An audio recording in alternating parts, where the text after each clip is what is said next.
Welcome to the Growth Series by Innovation Factory. Here we dive into the journeys of startups, entrepreneurs, and innovators, sharing their challenges, wins, and everything in between. Tune in as we hear from founders who've secured investment, scaled their businesses, and made game-changing exits. Whether you're just starting out or looking to take that next big step, we're here to inspire and guide you on your path to success. Today you're listening to My name is Chris Buttenham. I was the founder of a company called Obie, which was recently acquired by a company called Lessonly last year. And I am now a senior product manager at a company called Seismic, because 6 weeks after Lessonly acquired Obie, Seismic acquired Lessonly. So that's a little bit about what I do today. And I am from Hamilton, Ontario, and spent many years growing up there and graduated from McMaster University. The Obie journey is a funny one, a long journey, like most entrepreneurs go through. Obie helps employees within organizations find the answers to their common questions faster. So in particular, we work more with client-facing teams, so folks in sales and support, and we help them access things like FAQs or collateral, any documentation they might need to support customers or close deals. And Obie is still alive and kicking. It's now just been rebranded to Lessonly Knowledge, so we're still working on that product within the greater Seismic organization. The idea came about through me and one of our co-founders, Ravinda. We were working at an organization where when we joined, we kind of recognized that it was difficult to find the answers to the things that we needed. And the solution at the time was just to pick up the phone and call one another to get that answer, which is obviously time consuming and creates a lot of context switching in everyone's day. So we fell in love with that problem, really. This was back 2013, 2014. Shortly thereafter, we both quit our jobs and decided we were going to start a company. And originally, it was all centered around this concept of employee onboarding. So newcomers joining organizations, more of like an HR tech approach to solving this problem. And after kind of trying our hand at that for a while and getting lost in some of the market saturation of those types of tools, we pivoted at the end of 2016, going into 2017, into what we now know is as Obie. And it was more of a knowledge tool. And the way we kind of differentiated and still differentiate to this day is we take the knowledge that organizations already have, we centralize those silos into one searchable single source of truth. And so we do that through a really innovative Slack integration and a browser extension that allows these client-facing folks, like I mentioned, to access the information they need right within the flow of their work. So they don't have to switch context. They don't have to go out into the other apps that the competitive tools would ask them to go into. They can get the information they need where they already work. So when we started the company, the first public brand we used was actually OneBase. And unfortunately, due to some legal concerns, we had to change that name. And so we pivoted to the name Tacit, which is just a derivative of tacit knowledge, which is knowledge that's difficult to transfer. That remained our legal name until we were acquired, but we operated as Obie, and Obie was during the OneBase era our mascot. And my co-founder and I, Alex, we kind of fell in love with this idea of having a mascot for software. We kind of stole the idea from a product called Trello, project management tool that you may have heard of. And they had a mascot called Taco, and Taco was like an animated husky. And it was the founder of Trello's dog. And so we thought, well, what could be a really unique character that could be the sort of face of our brand? And we thought, because of our Canadian roots, why don't we use a beaver? No one's gonna tread those waters. So we decided we were going to, and it was probably one of the best things we did from a marketing perspective. Everyone seemed to really gravitate towards Obie and the Obie character. And then when we created our our Slack integration, we kind of took that character into the product because it was very much a conversational interface where you could talk to the product. You could ask Obie questions rather than kind of interface with software like you normally would. And so the character came in handy. And Obie's sassy personality stood out through those conversational interfaces. I classify myself as kind of a born and bred entrepreneur. It's like the only gear that I personally have. And that doesn't mean that you're an expert in building a business. And so I came across the Innovation Factory actually when they hosted this Google for Entrepreneurs Startup Weekend. I think it was back in 2014. And I was tinkering around with a business that I had started earlier, kind of like a digital agency at the time. And I was trying to figure out, what my long-term plan was, what I was going to sink my teeth into. And the Innovation Factory kind of presented itself as a resource for entrepreneurs and folks that are interested in startups. And I had no idea what I was doing. And the foundation was really helpful getting to, I remember some of the earliest conversations, like I spoke with Mark Director. I think he's still at Nix now, but he was working at Innovation Factory at the time. And we were doing like business model canvas exercises with him. Things like that in the early stages, particularly if you've not started a company before, are super helpful. And then once you become more mature and you're going to market, it's connecting with like executives and residents. Like I met some incredible people over the years. Obviously, Dave Carter, having actually built a company in this space, awareness, he was a very valuable resource to us, just contextually. But then, I have lifelong mentors like Ellie Bowen, who was I don't know if she's considered an EIR, but she was a mentor at IF. Shan McGrail was an EIR at IF while I was there. And I met with Shan every month for years, just getting real life experience from her and bouncing our current challenges off the people that have done it while we were doing it. And those things that were really, really helpful for us. At the time, they would pair us with EIRs. I'm thinking like Tom, who is a sales EIR, who that was really relevant at the time. So they were working with us constantly to understand our challenges in the moment, and then pair us with somebody like Marie. When we were going to market, we were very much a product-led organization. And so using her as a marketing resource was really helpful. But all of that was coordinated by client services at Innovation Factory. And so keeping on top of that was really helpful for us. Before Obie was even a company, the first thing I did to recruit other co-founders was Innovation Night, which doesn't exist anymore, but that was basically a pitch night. I still have pictures from that evening because it was like the conception of this like project that we were working on.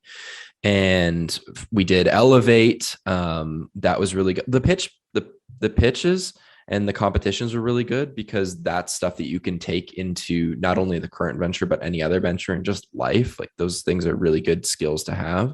We did Lions Lair twice, I think, because I don't think we made it into the top 10 the first time around. And so all of those things really, I think, trained us as individuals and really helped us as individuals. We never won anything. So I can't say that like there was exorbitant amount of money that we took away and invested into things, but definitely the experience and going through those exercises were really helpful for us. Entrepreneurs, first-time founders, they have to be very careful with a resource like Innovation Factory. And this isn't a jab at Innovation Factory. It's any resource like this where you're at that stage of the game, you're very much a sponge and you can run into the too many cooks in the kitchen problem where we've got a lot of opinions. It stifles action and it can confuse you. That said, if used correctly, these resources can be invaluable to first-time founders and and young entrepreneurs who are trying to validate their idea and not build a product in a silo and down a waterfall where they haven't spoken to a prospective customer yet. Like, that's a huge lesson learned, that you don't need to fall into that trap. You can lean on resources that something like IF can provide you to not make that mistake. And then having folks that can make introductions for you to potential customers, potential vendors and partners, that's hugely valuable. Gaining experience and learning from these folks' their own careers on how to optimize what you're building is really valuable. And then, like I said, I think one of the most valuable things, it's very specific and tactical, but being able to speak in public and understanding how to talk about your product, talk about your company, and do that with confidence is something, particularly for a first-time founder of a venture-backed startup or technology company. That's a really, really important thing that you're going to need to have, and a resource like Innovation Factory can be really helpful with. When we came up with this idea to basically make company knowledge more accessible where you work, it was the idea that actually got us into a startup accelerator program called 500 Startups. And so this was January 2017. Myself and the team, we moved to San Francisco, California for about 6 months. And that was our first big break. We raised a little bit of money from that program and some additional angel investors. And we had amassed thousands of teams who were using Obie at the time. And in that stage, we were a freemium product. And so that's why I'm using the users and teams metric there. And that really helped us to build a world-class product. But after that program was over and the bank account was getting a little thin, we realized that we had to figure out how to monetize. And we were really riding the coattails of this bot technology was really hot at the time, and it started to simmer. And so that was a really tough time for us. We had lost some teammates because they just couldn't afford to keep going. And we were really left by the end of 2018 with me and my co-founder, Alex. And we shut off the free version. We come up with a business model that we thought would work based on the feedback that we had, the very few customers that had paid us for our early access of a paid product that we had. And things kind of started working finally. It was like darkest before the dawn type of thing. And then through the end of 2018 into 2019, we really were growing quite considerably and getting people to pay for the product. The end of 2019, we raised a little bit more money. And so total, a little under $1 million we raised. And revenue was going really well. We started to hire again. So we brought on a few more team members. We were 4 full-time and a few contractors. So we always remained lean for the amount of customers and the product that we had. It's kind of not like other companies at our stage. We were a lot smaller, and that worked in our advantage. But then the pandemic hit and everybody kind of just stopped buying software, period, particularly software like ours in the kind of productivity space where you could make the case that it was a nice to have, need to have. It was kind of in between that thing. And even though we had hit product market fit, we were struggling. Fast forward 6 months, it was kind of a delayed reaction. Everyone now was working from home and knowledge was even more siloed within organizations. And Obie was just flying off the shelves. And so we were going to raise another round of financing and really take this to the next level. And then we were approached by Connor and Max, the founders of Lessonly, and they kind of shared their vision, and it was very, very much aligned with ours. And so rather than scaling up on our own, we decided to scale up with them, and we ended up selling the company. And like I said, it was an acquisition where they really wanted our product and our technology and our customers. It wasn't just they wanted the team. And so we're still working on that technology today. But it was a really, really great outcome for all of us as a team. all of our investors and early teammates who couldn't make it as far as us. Everyone really did well with the acquisition. So it's been a fun and exciting and sometimes taxing journey. When we started the company, everything was pie in the sky. We had no idea what we were doing. What I will say, something I learned and something I would share with younger entrepreneurs and first-time founders, is that you really need to fall in love with the problem. That's what we did. And so when I talked about Alex and I kind of in the darkest days, it was just us two, no money in the bank, trying to figure out how to monetize our product. What kept us getting up every morning was just the love for the problem. And so when we think ahead of like, what did we want out of the company? We just really wanted to build a product that people loved. And I think that's ultimately what gave us a good outcome. You know, we had fantasies just like any other entrepreneur would: get acquired, go IPO, build a really, really big company. All of these things were definitely, visions we had, but we never had a specific outcome in mind. And I think, again, that helped us achieve a positive outcome, because even when we were in talks in due diligence of being acquired, it didn't need to happen. We were really happy with what we had built. We were successful, and we just enjoyed what we did. If you're only a little bit excited about something, you're not going to be able to withstand all of the crap that's thrown at you as an entrepreneur, as a founder of a startup.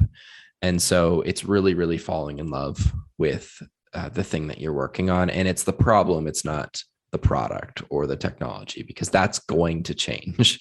It is going to change. And so that's really my big piece of advice. I would also say just understanding what you're getting into. One of the things I did not realize was the level of people management that is involved, even with a small, we were always relatively small, a small company, but managing people is very, very difficult, and it becomes your full-time job when you're the founder and or CEO of a startup.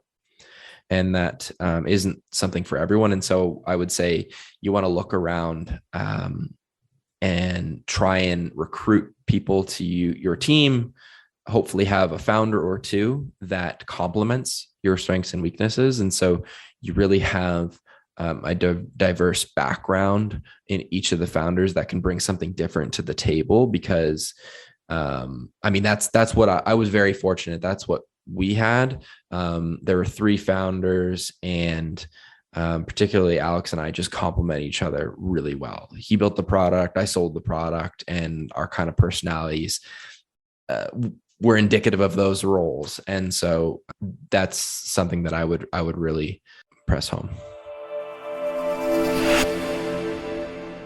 At the moment, we're really integrating the technology we built with Obie into this concept of just-in-time enablement. So Seismic, the company that purchased Lessonly, which purchased us, they are in the sales enablement space, and they're basically a content management system for sellers to access the things they need to close deals.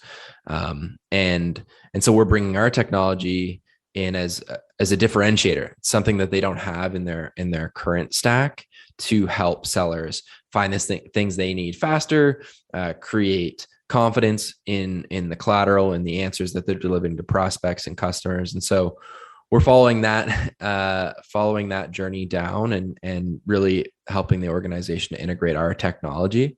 But that said, I am an entrepreneur through and through, and I will definitely be looking to start another company sometime in the not so distant future. But I'm enjoying this season now and providing value, and also learning a ton from working within a much larger organization than what we're used to in the whole startup world. Being a very small company and really owning your processes, owning most functions in your company as individuals is a huge change to now working for a company that's over 1,300 employees globally. It's a huge change, like I said, I'm enjoying learning a lot about the differences in that. And I think I have a bit of a unique perspective where I never really had a real job. I graduated from university and I knew I was just going to build a company through hell or high water. And I did that.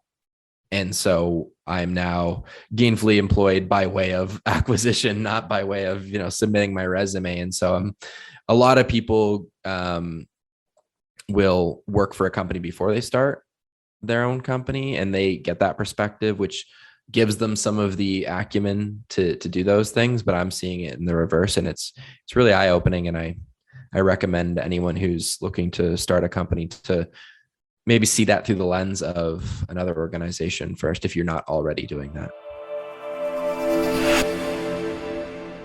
If you're an entrepreneur, you're looking to start a company, definitely leverage the resources at your disposal in your ecosystem. If you're listening to this podcast, you're likely somewhere in the Hamilton area. So lean on a resource like Innovation Factory, even if it's just to shake those pitch legs and work on how to speak about your product in public and get some advice from some people that have gone through it. That's invaluable.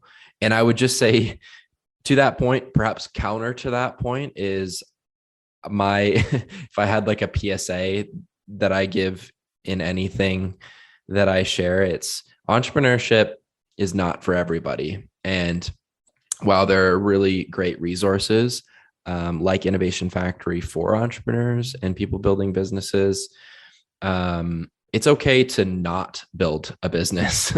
It's a very lonely and difficult profession, if you can call it that. And you really have to have that gear. And so maybe you are better suited to be a partner or a number two or a number three or just an employee. None of that is derogatory. It is all good. Like I said, whatever makes you happy, I think at the end of the day. And entrepreneurship has been in this moment for a while where people think it's really sexy and it's being promoted, but it's really not for everyone. I really think it's a derivative of innate features that certain people have and certain people don't, and that's neither right or wrong. But follow what your strengths are and double down on those. Don't try and lean into something that just isn't in you because it's hot or it's sexy at the moment. So that's all I would say. So you can go to lessonly.com/knowledge. It's the current home of Lessonly Knowledge, just formerly Obie. And I love chatting with entrepreneurs and young innovators. So you can email me, chris@buttenham.com. And I'm happy to chat with young entrepreneurs building the next thing. Thanks for tuning into the Growth Series. Don't forget to share, subscribe, and stay inspired. Until next time, keep innovating.